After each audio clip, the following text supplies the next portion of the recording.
All right, we're ready, right? So welcome everyone. Good afternoon, good evening, good morning, wherever you are around the world.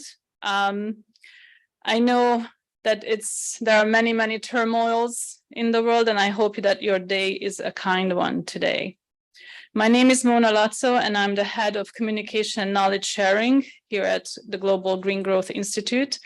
And welcome to this final closing session of the 7th annual Global Green Growth Week, where we aim to drive, grow, and empower green growth communities through knowledge sharing. For the past 2 weeks, our Global Green Growth Week 2023 held some 52 sessions, diving into issues that help us fast-track transformative climate action. We had over 8,000 attendees from 100 countries. We had over 80 speakers and 80 speakers who were supported by over 40 supporters, again, from around the world. I'm just incredibly grateful that we could have someone from Burkina Faso supporting someone in Fiji, and so on and so on. It's incredible of what technology and the digital world can do for us. There were so many people to thank, but there were a group of 20 or so who were the core group of organizing the Global Green Growth Week in 2023. They planned logistics, content, plans, interpretation, every single detail to make sure that this event is really successful. I would like to really thank them from the bottom of my heart, because I know it was an incredible week, 2 weeks almost, but actually it's almost a whole year of planning. So I truly thank everyone who played their role and made this a reality. As the week concludes, this closing session actually will allow us to carefully examine the pivotal insights that we have gathered throughout the week. And I'm not going to say much more, because I have an amazing group of people right next to me who are going to help us sort of talk through of what happened in those 52 some sessions with 8,000 people. And I'm going to hand over to Helena McLeod, who is GGGI's Deputy Director General and the head of the Green Growth Planning and Implementation Division. And she's an amazing leader, leads our 46 country operations around the world, and is really a true climate advocate. Helena, the floor is yours. Fantastic. So I hope everybody has had as amazing a week as I have. It has been inspiring. I've learned so much. I don't call myself an expert. It's such a broad field in terms of green growth and climate. I listen to the experts and I absorb it and try and do something amazing with it, like we all do. I'm going to bring some reflections together at the end, but we're going to have some feedback from some of the people in our organization who are our absolute global thought leaders. And each of the people speaking in these two panels are absolutely transformational in their own way and in their own fields and in their own regions. And this is what makes me get out of bed every day in GGGI. I leap out of bed because I get to work with all of you people in the organization and our partners and these amazing people online and around the table now. So the first set of reflections, we're going to focus on what you have got out of this week. But I want the speakers to focus on the compound impact. So if you heard in my opening, compound impact is so exciting. It's if you get 1 times better each day in a year, by the end of the year, you will be 37 times better. If you get 1 times better every day for 5 years, you'll be 77 million times better. So that's what GGGI strives for, to be the 1 times better every day that will have that 77 million times of impact over that 5-year period.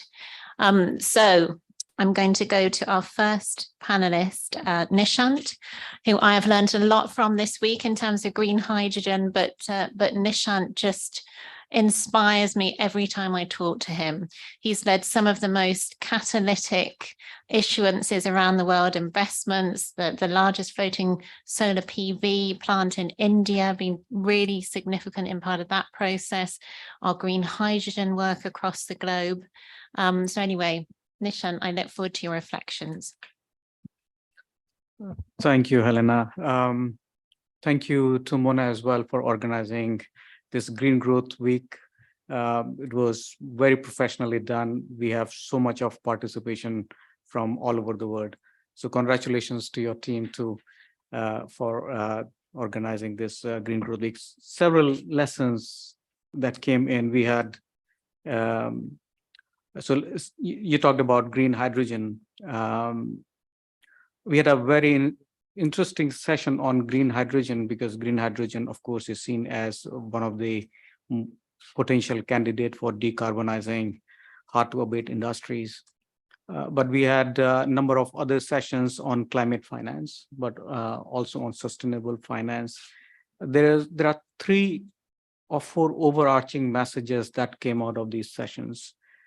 Number 1, we need to scale up climate finance. That's one thing that is coming across because the scale of challenge is massive. We are already talking about $100 trillion by 2050. Just on green hydrogen, just one sector, one industrial reindustrialization strategy for putting green hydrogen would need somewhere close to $4 trillion. Similarly, for other sectors that we have seen during the sessions, every sector needs trillions of dollars, and that accumulatively is looking like $100 trillion by 2050. So on one hand, we need to mobilize that finance. Public finance seems to be quite limited, as we know, and we have to use climate finance that is coming as a public finance in a way that we can catalyze private sector investments. While the private sector players during the session said there are so much of risk associated and we need risk mitigation instrument and some kind of concessionalities to start investing in. The other interesting thing that came out from these sessions is also the preparedness of countries to absorb the climate finance. Some of the multilateral agencies actually mentioned that the packaging of projects are not correct for them to look at investing. And they themselves have a role to actually prepare the project. And that's where the GGGI as an organization becomes important, where we prepare a pipeline of bankable projects for climate finance to move in.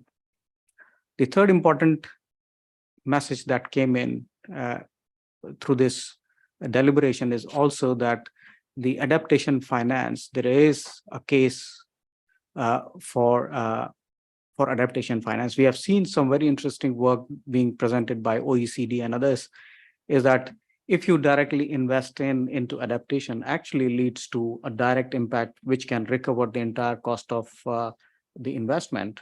If there is an investment made in ecosystem restoration, it can actually avoid the direct impacts of flooding. Very interesting cases on adaptation finance too. And the fourth is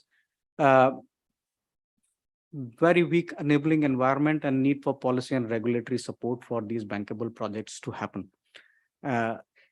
Green hydrogen, it was clearly mentioned even by the World Bank that if countries need to scale up their ambition on decarbonization, they need to start thinking about putting the right policy and regulatory frameworks in place. Without that, no investments are going to flow at a scale that we are looking at. So countries need to start thinking more in terms of creating enabling policies for investors to start investing. So let me stop here and see, Helena, if panelists. That is fantastic. I'm the green investments that we're working on together, they're absolutely critical to the world. And it's just the scale of the project preparation money that's holding us back. I think that's our realization. There's so much that can be done with a relatively small amount of money to leverage these billions. That's what we're seeing. I'm going to go over to Male now, our regional director in Africa. There's been some powerful sessions, Male, this week on loss and damage in Africa, on climate smart agriculture and the opportunities there, and green entrepreneurship. Can you give us some of your takeaways and where you think we can get that compound impact in terms of our work?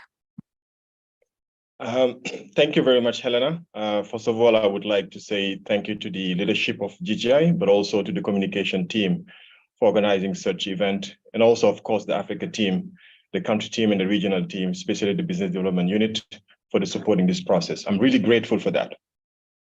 So Helena, you want to know what I have heard and what insight we have gained this week. Let me just share my perspective in 5 minutes during this week. So what's happened is that I have heard that the Green Growth Index is more than just a set of numbers. It's a compounds that guide us toward the greener, more sustainable future. And we have a fantastic example that we hear from Lao PDR, Zambia, Ghana, and Kenya during the session of the Green Growth Index, or policy tools to mainstream green growth indicators in planning process and capacity building. That really a showcase of how instrumental is the Green Growth Index and how they can support country. During this week also, I have heard that an interrelated phenomena born from the complex nexus of climate crisis, food insecurity, and growing security threats that have led to the displacement of population, leaving them without options from incomes and decent livelihood. But fortunately, during the session, climate change, migration, green job, peace and security, practical integrated solution was shared from Ethiopia, from Burkina Faso, from Jordan and the country team as well. I have also without doubt here that the collaboration, partnership, and co-creation are the most effective means for achieving collective goals.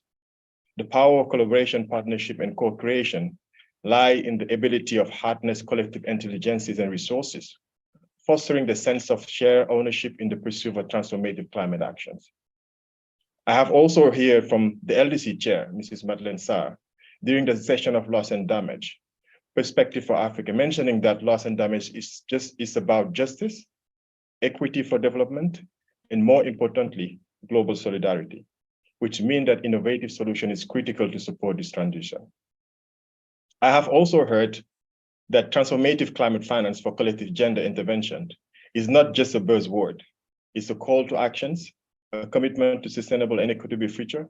By integrating climate finance and gender consideration, we have the power to transform the trajectory of climate change and social inequality. And also I have heard during the session of green entrepreneurship, capturing opportunity in Africa and paving the way forward, a young greenpreneur supported by GGI in Rwanda named Grace Ineza, founder and CEO of the Green Protector and woman-led nonprofit organization, expressing her commitment to ensuring that a young leader sister don't have to grow up in the world that's less environmental friendly, and access to finance is a key barrier, sharing the challenge and solution for youth.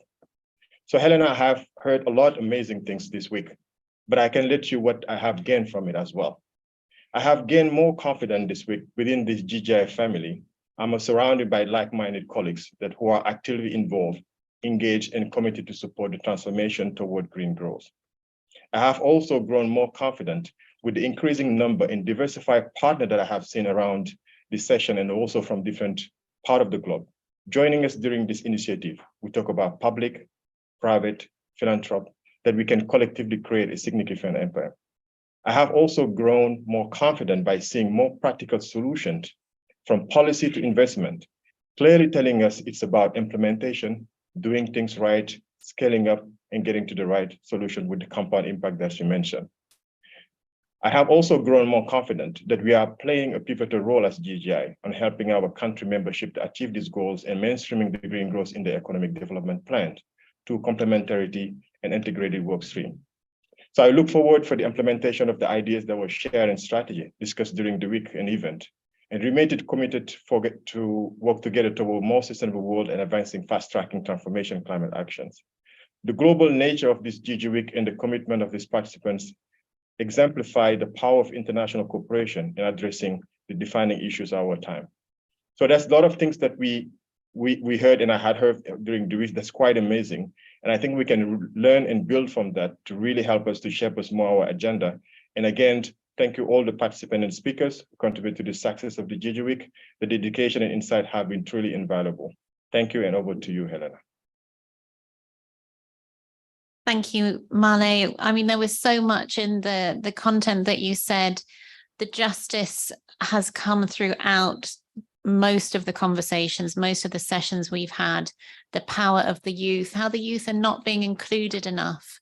And that's something I think picked up as well, Katerina, in some of your sessions.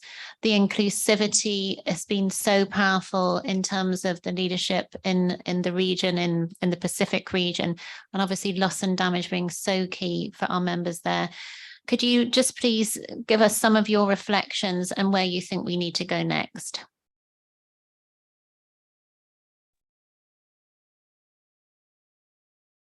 Thanks very much, Helena. And first of all, I also have to add my thanks to all the presenters, the moderators, the organizers, the supporters, the IT staff, just everybody who's brought everybody together to make this week full of sharing and exchange. And, you know, I've seen all the experiences being exchanged, invaluable insights, the projects, the ambitions, our plans for the future, and our commitment. What I've seen is our commitment to a better future for everyone on this planet. So I'm very grateful. And as our GGI President and Chair, Mr. Ban Ki-moon, said, there is no plan B because there's no planet B. And I think throughout the sessions of this week, it's really clear to me that we're all working together to execute that plan A, a green, climate resilient, environmentally friendly, socially inclusive future. The passion, the dedication, the hard work underway really shone through for me in the presentations, the discussions, and the willingness to learn and apply that knowledge, which is what we're going to do next together. We've heard this week so many amazing and innovative, inclusive, and exciting initiatives, from affordable and climate resilient buildings to cutting edge green energy technology, climate smart agriculture, and locally led forestry conservation and livelihood development. From greenpreneurs, I've already been mentioned, to youth climate action, from green finance to green jobs. I can't mention every topic, but I know that every single piece of work is an invaluable piece of the puzzle that we're putting together to reach the Sustainable Development Goals and to combat climate change. Here in the Pacific, we are facing the devastating impact of climate change every year. Living in Fiji for 17 years, I was here when Cyclone Winston hit in 2016, wiping out 33% of the GDP in a single day and taking 47 lives. And when I listen to the work being done on green, affordable, and climate resilient buildings and mobilizing climate finance for resilient infrastructure, I know that GGI's work and our partners' work is saving lives and making climate resilient housing affordable for all families, not just in the Pacific, but across our member and partner countries. When I listen to the innovations in transportation for over land and sea, I think about the daily commute of thousands of people, many of them women and children, across Papua New Guinea, across muddy rural roads and rivers, the sea and the ocean, just to get to school and to work. And we are making, we're working, and our partners are working to make roads more climate resilient, to cope with flooding, and put in place improved transportation systems to ensure the vital connections to services, to education, to health, to markets for people in remote areas. So when we're improving transport, we're working to improve daily lives. And as you mentioned, Helena, when our youth get involved, I really see the fearlessness and also the hope for the future. And they're all implementing concrete climate action as well, putting their communities at, large communities, small communities right at the forefront and pushing for change. They're pushing us for change right now. The sense of urgency is right there with 2030 and 7 years away. And I have to mention the greenpreneurs in the Pacific and in the Caribbean and all over the world. I've met many of them in the Pacific.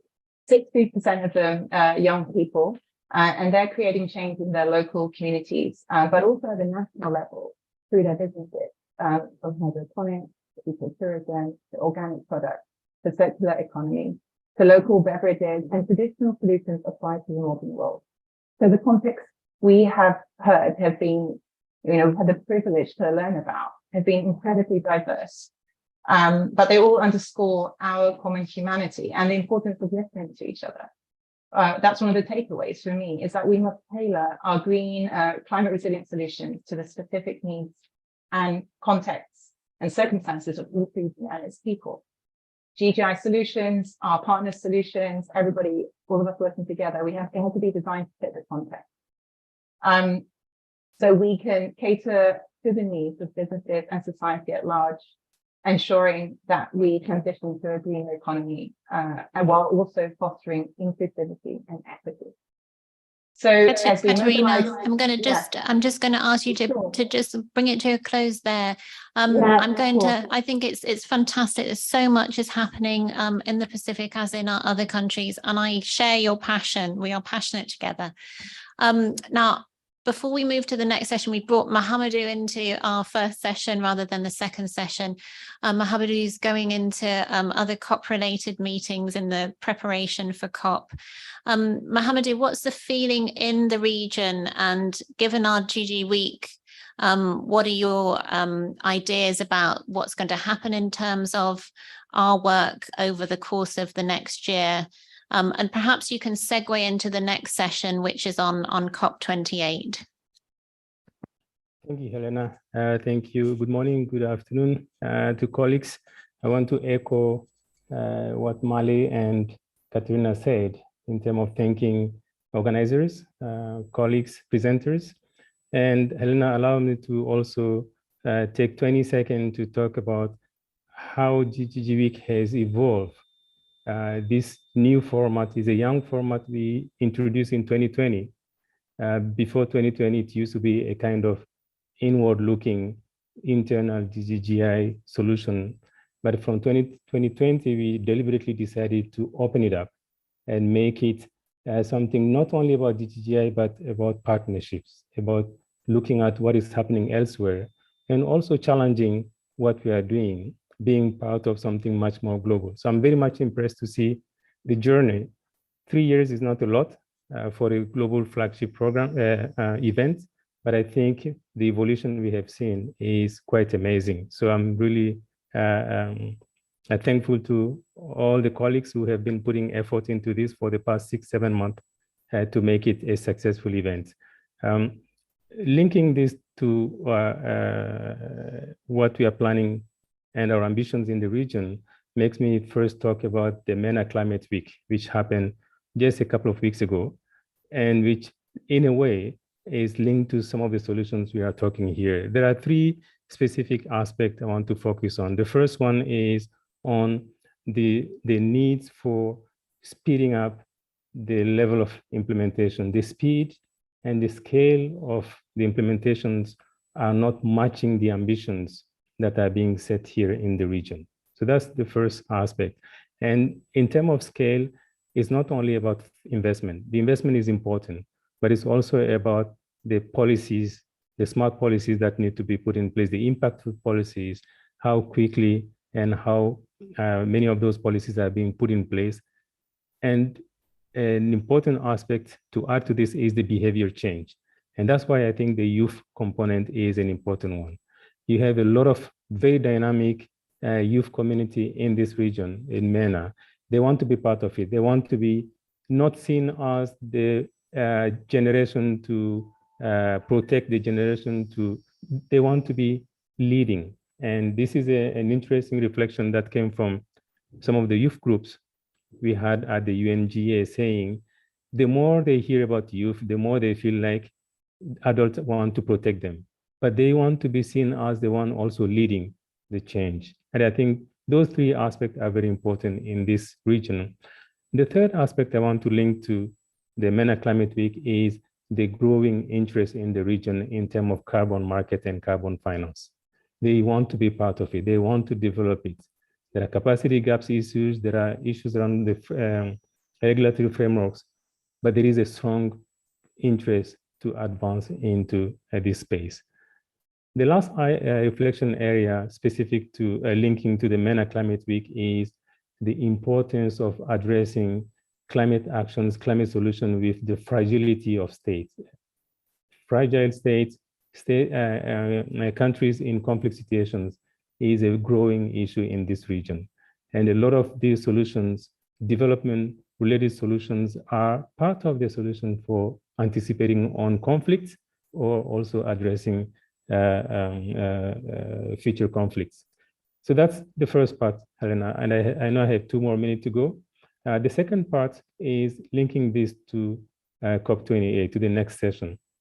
One of our, as we have done over the past many years, we always go to COP with a number of key areas that we want to focus on, including having events, either directly TGI-led events or jointly organized, having bilateral meetings, developing new partnerships, or landing some nice, I would say, RM initiatives. But particularly for COP28, we are going with, for the first time, a flagship initiative, the Africa and Middle East Safe Initiative. So it's shaping up quite nicely. We have some very good set of institutions and countries which confirm interest or are about to confirm interest. And I think we are on track to have a very interesting initiative that we will launch at COP. We are also advancing on the confirmation of the pipeline that we can bring to COP, at least from some of the institutions we've been talking to. So that's the link to the COP28. This is also the first time we have the COP organized in a country where we have a country office in place. So as the COP president designate indicated, it's this COP needs to be different from the others in terms of COP of actions, COP of implementations, how we can advance on previous commitment, but also anything that we present at COP needs to be something that will help us advance. When I link that to what we heard over the past week, during the GGG week, we have a lot of solutions that exist. We don't need to spend much time reinventing the wheels or spending time experimenting. There are a lot of proven solutions that need to be scaled up, that need to be that need the right investment, the right support in order to maximize the impact. So that's where I would leave my reflection. Again, to say I think we have come a long way to see this, the GGG week evolving into something that is getting more and more global. So I look forward to not only seeing these solutions being presented, but to also use GGG Week as a platform to build new partnerships, new cooperations with other organizations. And just to finish, in supporting this last point I just mentioned, building new partnerships. Mohamedou, I'm going to just ask you to finish in one word. Is that possible? And I will say, thank you, all of you, for the excellent GGG Week. Fantastic. Thank you. Thank you. So you can feel all of our passion here. And now we're going to go in and sort of have this forward look to the COP28 next month. Mohamedou will be part of that delegation, as will Assistant Director General, Dr. Shin. I'm always so inspired, Dr. Shin, by your vision. We share this vision. It's trillions, it's not just billions. And the people that will now speak are part of our GGGI delegation to COP. So over to you. Thank you, Helena. So I really hope you really enjoy GGG Week. I'm sure that this GGG Week was not simply informative, rather transformative. Taking this opportunity, I appreciate Mona and the communication team, and Kyuha and IT team, and all other colleagues. With this a dedicated support, this GGG Week was successfully arranged and managed and well conducted. Now, many senior colleagues are sitting next to me, and then this is actually looking for their vision, perspective for COP28 from GGG Week. Personally, I mentioned during my opening remark, I'm very much keen, how can we elaborate our global program This global program is also possible with strong support from GGPNI country team and then also IFSD, all excellent colleague. And plus also we are trying to expand more like a financial tool, more creative, innovative financing mechanism. So we are still working on that. So sometime when I'm ready, I'm very happy to share with you our finding and our plan next year. Now I invite colleague first, Inbuilt, Director of KITE, Climate Action Inclusive Development. And then Inbuilt is leading a lot of new initiative, policy making, such as strategic outcomes, related LDS, adaptation, and MLP++. This is another like our brainstorming like a think tank. So I have two questions for Inbuilt, very briefly in 5 minutes. So COP28 will mark the conclusion of global stock take based on your discussions at GGG Week. So what key takeaway do you anticipate for GGI and our member state from COP28? Another one is more of a transition to green economies will bring significant change to people and communities. Where do you currently stand on now in terms of just transition, and how are we integrate this concept into GGI support to our member state? Over to you. Thank you very much, Kyungnam, and congratulations GGGI for a lovely Global Green Growth Week. And I think the main thing for me this week was really how much we talked about climate justice and the urgency of the climate crisis, bringing in the youth to talk about that, bringing in Indigenous people, the LDC chair, our members, talking about the fact that climate change is happening now and we need to act. Now, I don't want to be the party pooper of the panel, but I will be the party pooper of the panel a little bit because I'm talking about the global stock take. And we know, and the synthesis report came out already in September, so people can go and have a look to see that the conclusion is already that we are falling dramatically short of the commitments that countries have made in terms of addressing the climate crisis. And the synthesis report says that in order to achieve the 1.5 degree target, we are estimated to be 20 to 23 gigaton CO2 equivalent behind the express targets. And that's a lot. And Sid has told me, I asked Sid to tell me how much that is.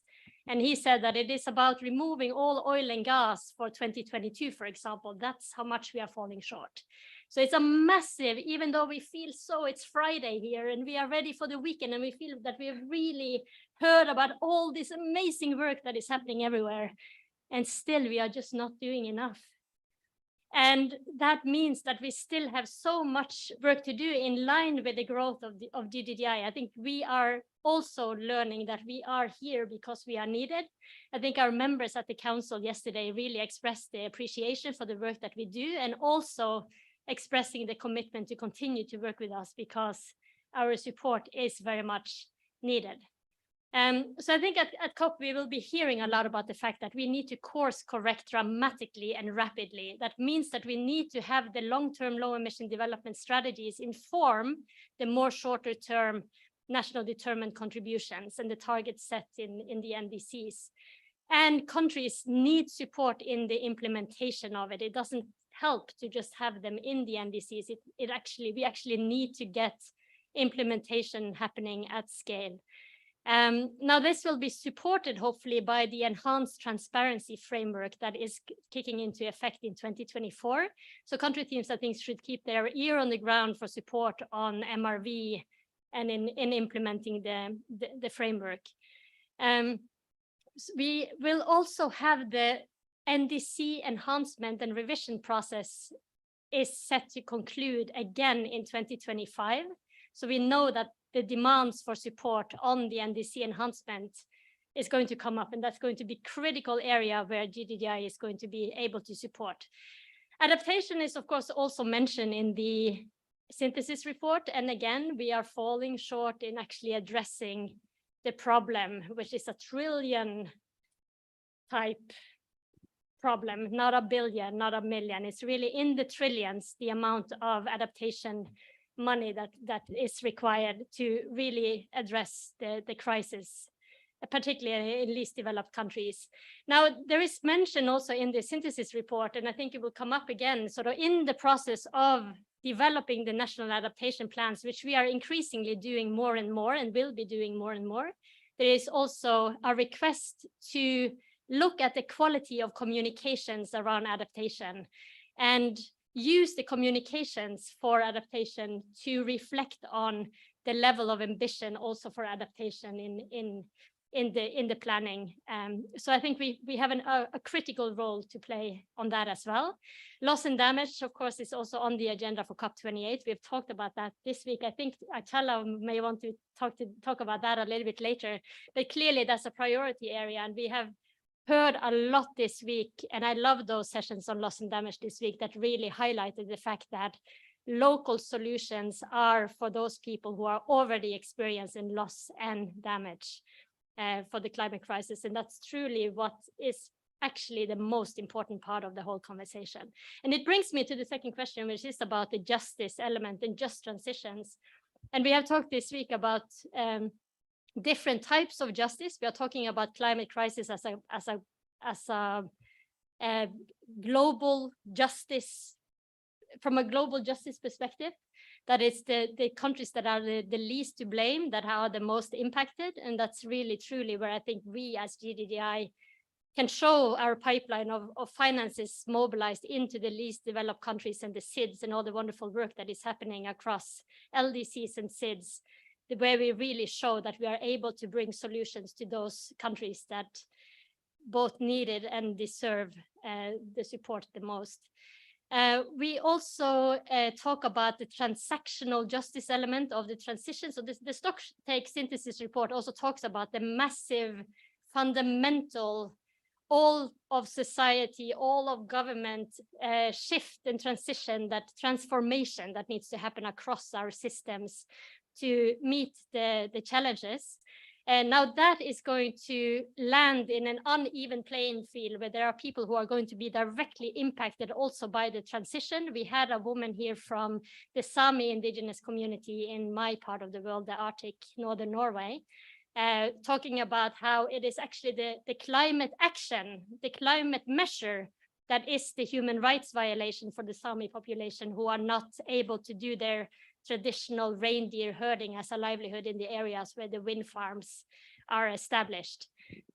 So really looking at who are impacted by climate change and who are impacted by our attempts to solve the problem, and figuring out how do we offset the costs of climate action in the local communities. And of course, we are talking about the reskilling of the workforce to be able to access all the millions of green jobs that we know that we will be able to create, to get people ready for those types of jobs, not least farmers and smallholder farmers that we have noted are not in the conversation during the Green Growth Week. I don't think we had one farmer speak. Maybe I missed sessions, but I don't think we have those people really at the heart of the conversation yet.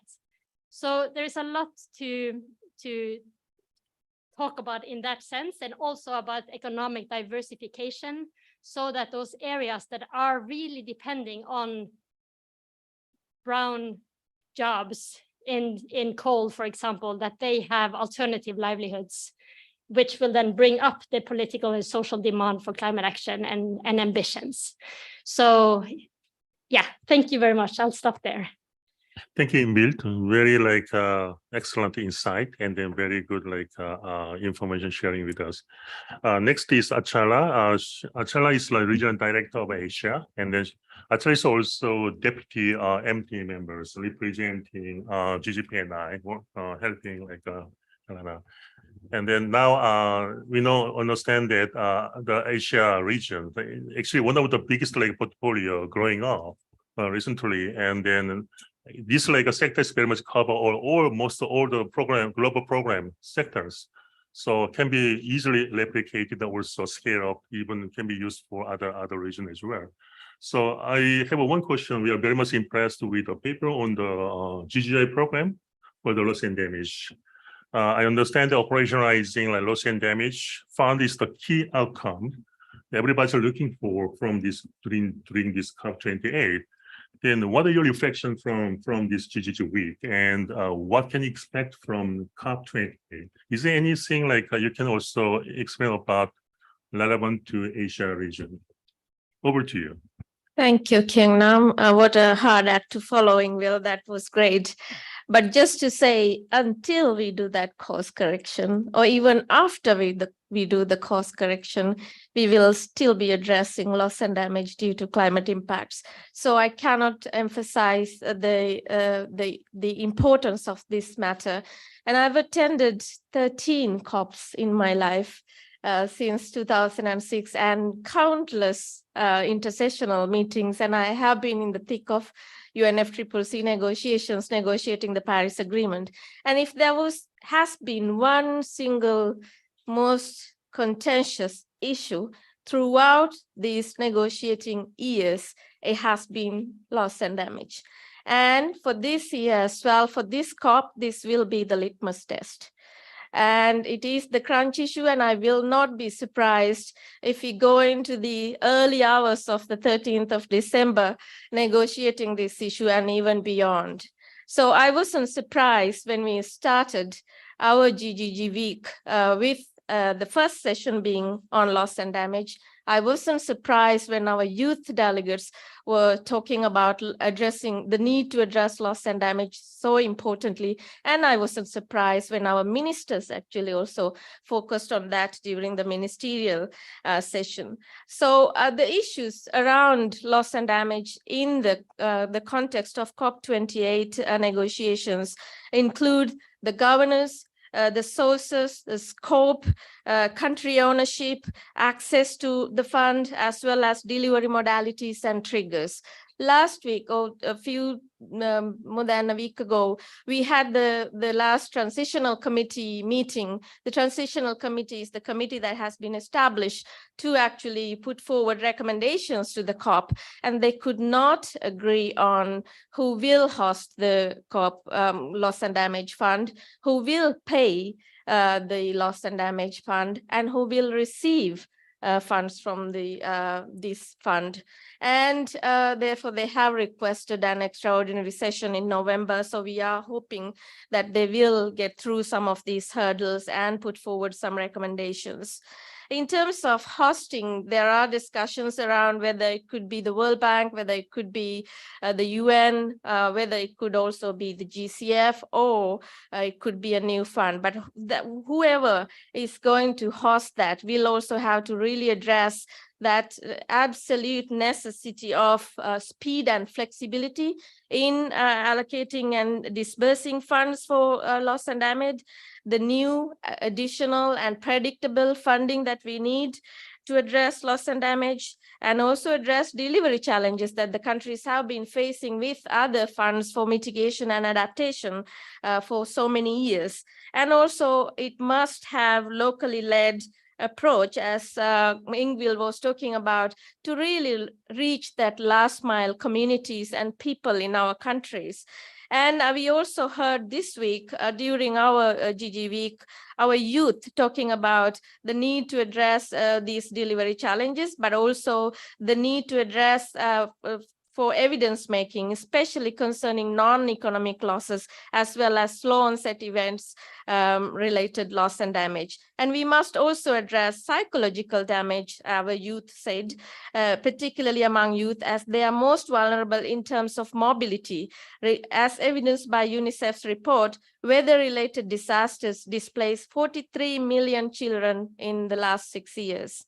However, Kyung-nam, the good news is that we, GGGI and like-minded organizations, we are not really waiting for all the solutions to come from the COP28. So we actually have started to design our own program. As you mentioned, we have our strategy document, and we are working with a number of partner organizations in Africa, in Asia, in the Pacific, as well as Latin America and the Caribbean, really to progress on this matter. And we are going to focus on identifying gaps and knowledge generation. We are going to focus on building strong partnerships. We are also developing very proactively projects to be implemented on the ground to address loss and damage. And in terms of Asia, what I want to say are two things. One is the eligibility. We do have a number of least developed countries and small island developing states in GGGI. Our membership, we have Laos, PDR, Cambodia, Myanmar, and Nepal. But we also have extremely highly vulnerable countries like Pakistan and the Philippines who really don't belong to these categories of countries, but we have to really think about how we reach out to communities and people, and also in these countries as well. And finally, I want to bring the point around just transition that Ingvild was talking about. Just transition is a major subject in Asia now, but you cannot address just transition without really thinking about just resilience and really talking about these people and communities again on the ground, and building resilience and addressing the losses and damages that they are facing. So just transition has to be beyond energy transition, and just transition has to be our young people, our poor people, women, and most vulnerable communities in the far corners of our countries. Thank you. Thank you, Achala. Indeed, the negotiators COP28 will be really impressed with our takeaway, especially our lessons based on real project implemented processing rather than theoretical approach. I think this is really important for GGI can contribute to loss and damage. Very good. So next will be Fenella, Director of Carbon Pricing Unit. And as you know, the CPU has a lot of initiative, Spark, and then also DAPA as well. And plus also recently, they are waiting for launch of carbon transaction facilities. So this is a very significant progress in terms of Article 6 activities. I really want to see some progress. What happened this week during GGG week to advance this carbon transaction facility? Second question is that in order to achieve Paris goal, we need to see the finance flow into the country to help them achieve their NDCs. And carbon pricing is one of the very important tools that can help. So your reflection, how can we feel GGG week has advanced this? Over to you. Thank you, Kyungnam, and thank you, everybody. I won't repeat all the thanks to the organisers, but phenomenal effort is all I'll say to all the teams who've been involved in this week. Ingvild said it, and I'll maybe not offer a solution, but some way towards it.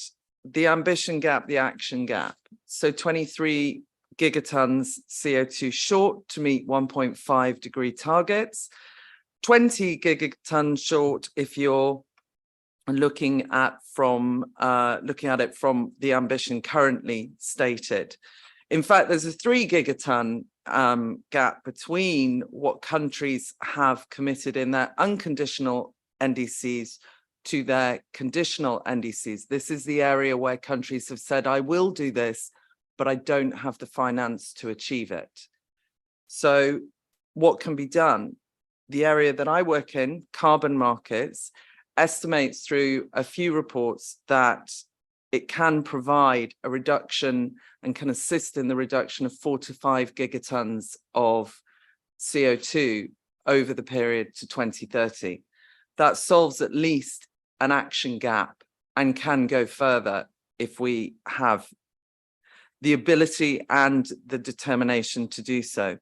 So the carbon transaction facility, which is a new tool that we're looking at, and we were delighted to hear the council this week voice their support for the progress that we've made, is a place where we hope to level the playing field. And our session on Wednesday evening reflected how important that was, with 5 potential selling countries in carbon and 2 potential buying countries in carbon. sharing their knowledge and expressing the challenges of completing transactions under Article 6 of the Paris Agreement. And the Carbon Transaction Facility hopes to provide both technical assistance for readiness, as well as a number of trust funds to purchase credits or to participate in international carbon trading under Article 6. We're delighted that the DG was able to announce during the council meeting that this aims to raise $50 million in readiness alone and $500 million for carbon trading by 2027. And we hope, in fact, to be able to reach the readiness goal within 2024. So, as he said, it far exceeds many of our expectations. So that, I think, answers Helena's point of the multiplier effect. And how we, if I look at the title, fast tracking the transformational change. And in really practical terms, we've been doing, I will admit, a lot more than just the sessions this week. We've actually, as the carbon pricing team, been holding a lot of bilateral meetings. So I'm delighted to announce that there has been an MOU signed this morning between the government of Norway and the government of Indonesia on an innovative new idea of actually pricing and trading against policy intervention. So as Mahamadou mentioned earlier in the session, we need to see the policies as well as seeing the finance. And this is the perfect way that the two link together. They are large scale, they create the transformational change and the paradigm shifts that we need. We're working in 3 countries, so this is the first MOU. The next one is planned, and our colleague Tiago in the room will be heading over to Dakar in Senegal in a couple of weeks' time to sign the next one, hopefully with the Minister or the Secretary General of the Ministry in Senegal. Further, I think, what did I take out of GGGW this week on the road to COP? Carbon pricing doesn't work in isolation. We've seen a lot of youth be quite against carbon pricing, individually and collectively. And I can understand that. We can see the front pages of the newspapers showing that there are scams, there are activities that are not of high integrity, that are not robust and creating the real change.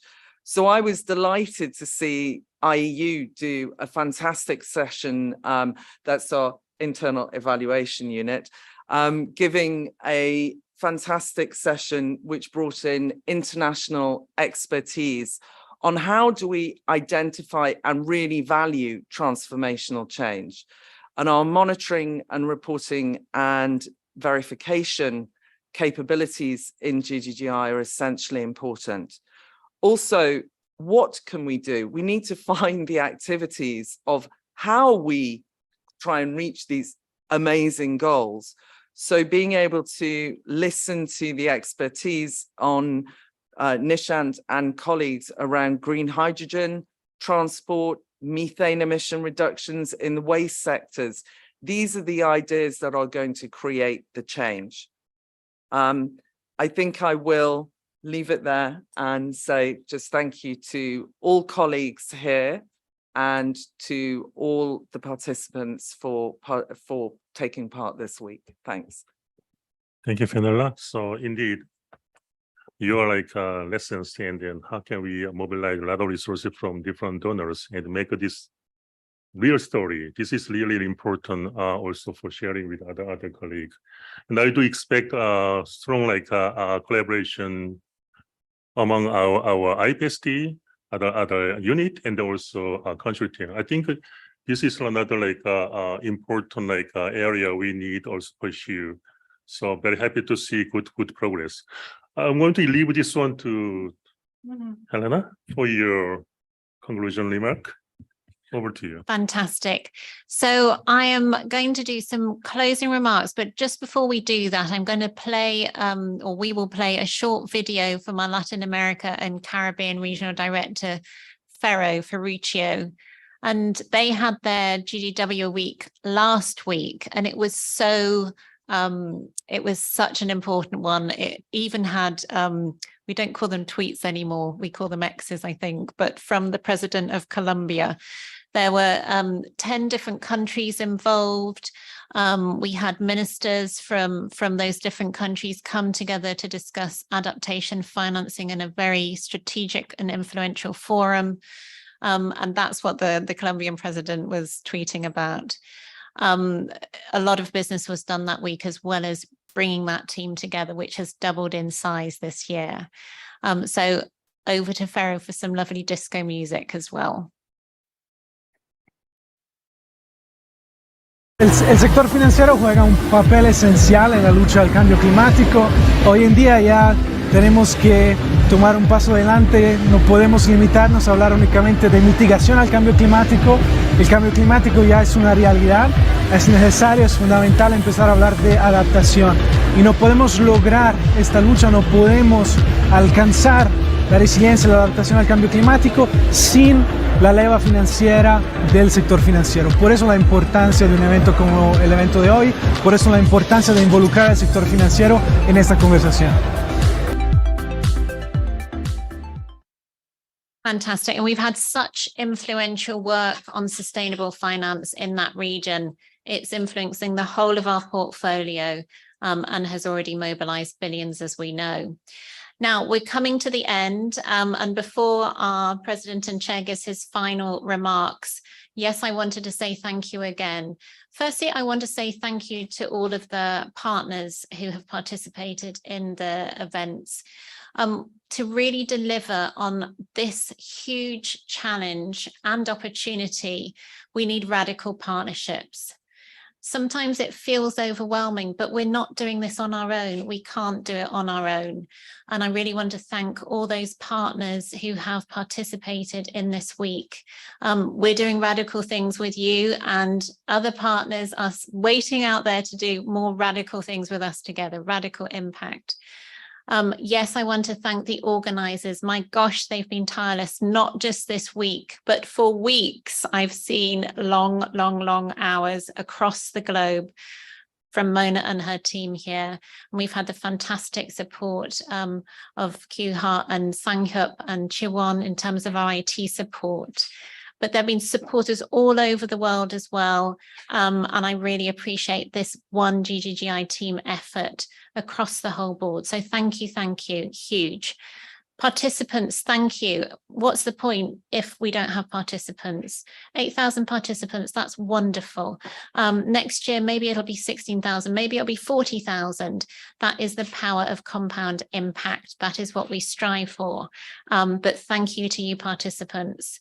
And what I wanted to just say to each of you is you are leaders in your own lives, in your own spaces, and in the organization. We need every single one of you and every single person on this online virtual session as well. We all have power. It's very disempowering to watch the news, I think. We get from the word go, from when you switch your news on in the morning, we get told of all these crises and how bad everything is. But what we have seen in history is that when humans are under duress the most, they come up with the most radical innovation and they achieve the most, and you get the most transformational change. The World War II was actually absolutely transformational for gender. It brought women into the workplace like never before. Of course, it was terrible, but there were good things that came from it. And that's what resilience is about. It's about bouncing back better, bouncing back stronger. And this is what GGGI is also about, finding the opportunity, finding that acceleration. And each one of you are doing that in your jobs every day. So I want to say thank you to all of you. I can see how much passion there is in this organization, but how much ability there is, and how we're also getting those leapfrog effects. And what Fenella said on the carbon trading side is one example. What we've seen on the green investment side and the sustainable finance side, these are other examples. They're leap effects. It's not linear. And so I am very hopeful we're going to get to the vision of the world in our GGI vision of a sustainable, inclusive world. That's what we all want. And thank you. I'm going to say now, let's listen to our wonderful president and chair, who is always incredibly inspiring and leads us. Thank you, everybody.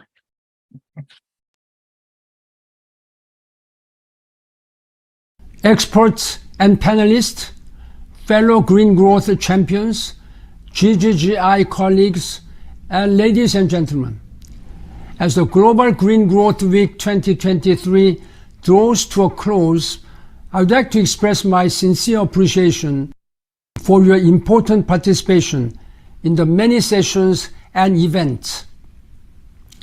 We need to take real and urgent climate action, with all of us working together. No matter how big or small our work may seem, I am confident that we can achieve the seemingly impossible and create a better future for all. To all the participants, presenters, and supporters who made this event possible, I extend my deep gratitude. Thank you for your enthusiasm and contributions to help make the events very successful. I'd like to encourage you to continue asking tough questions and thinking about innovative and bold solutions so we can fast-track transformative climate action together. Thank you for being a part of the GGGI climate journey, and I hope to see you again in 2024. Thank you.